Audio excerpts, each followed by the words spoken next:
Балалар, бүгінгі сабақтың тақырыбы бос уақыт.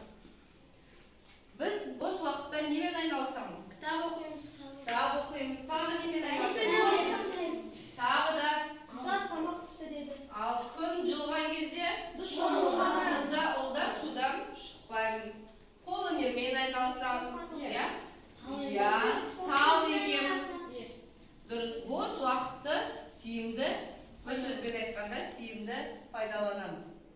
Енді бос уақытта одан басқа тағы не істеуге болады? Серуендеуге. Ал соны анау алдарыңызда тұрған неге постер қояйықшы параққа.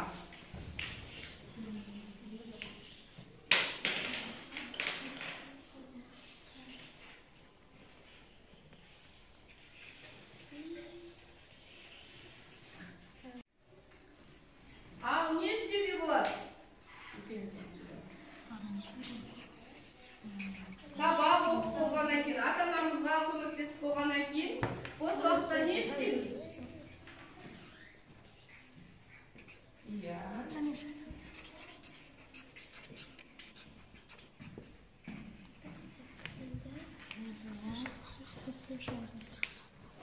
Спортпен шұғылданып айтып қойды ғой. Болады, спортпен шұғылданамыз.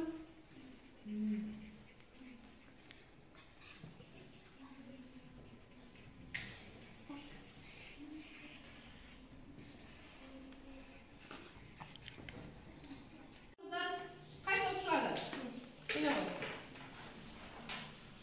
Бірінші топ бос уақытында немен айналысады екен? Біз бос уақытымызда Жақсы.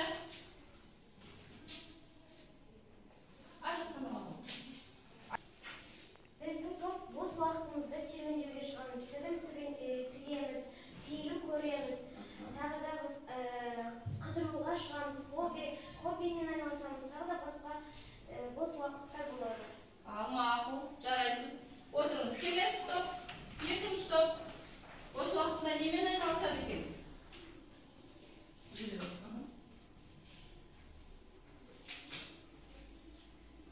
топ бос уақытында кітап оқиды, және серуендеуге, олар қолөнермен айналысады, спортпен шұғылданады, тағы басқа бос уақыттарда әртүрлі заттармен айналысады. Ал жарайсыздар, отырыңыздар. Енді балалар жұдырық алақан әдісі арқылы мен сіздерге сұрақ қоямын. Егер де дұрыс болса жұдырық, бұрыс болса алақанымызды көтереміз, иә? Адам үшін ең қымбат нәрсе уақыт. Кім уақытын бағалай білмесе, сол ғана биікке жетеді. Ісіңнің өрге басуы өзіңе ғана байланысты. Уақыттың ысырап болуы шығын. Үнемі кешігіп жүретін адам, жалқау адамға іскерлік әлемде орын бар.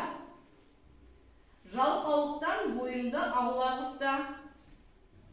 Кісінің іскерлігі уақытты бос өткізуден басталады. Дұрыс. Балалар, мен сіздерге қазір мезгіл атауларын беремін.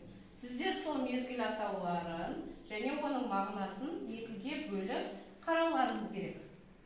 Бірінші топ және екінші топ. Қараңыздар, табыңыздар, оқып алыңыздар. Я. Қандай сөз екен? Болдыңыздар ма? Тауып болдыңыздар ма? Ал кеттік. Екінші топтан бастайық, я? Келіңіздер, кім келеді бірінші? Сөзіңізді айта қойыңыз. Бірінші қай сөз? Келе ғой енді. Қансонарда. Жоғарырақ жақты. Қансонарда.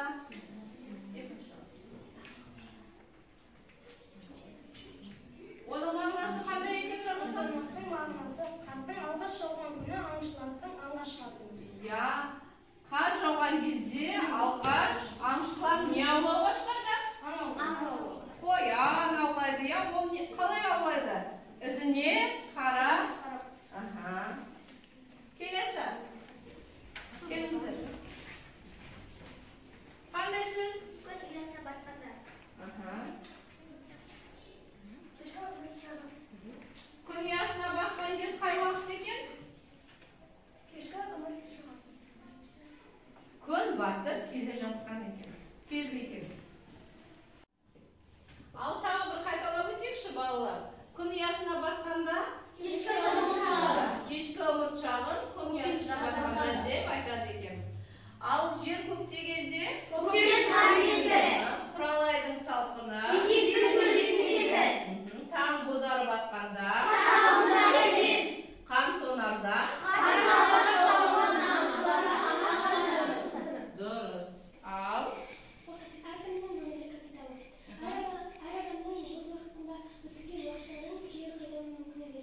жарайсыз. Келесі.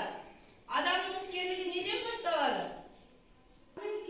Уақытты бос жүрмеуден басталады. Ой, жарайсың. Ал өз уақытын пайдалана білген адам нені үйренеді? Ал айтамын. Уақыттың бағасын жалқаулықтан бойына алға бастау, өз-өзіңді тәрбиелеу. Жарайсыздар. Сіздер бос уақыттарыңызда немен айналысасыздар? Мен бос уақытымда күрес үйірмесіне барамын. Тағы. Ал мен бос уақытымда домбыра үйірмесіне барамын. Тағы да кім? Мен бос уақытымда қолөнерге барамын. Дастан.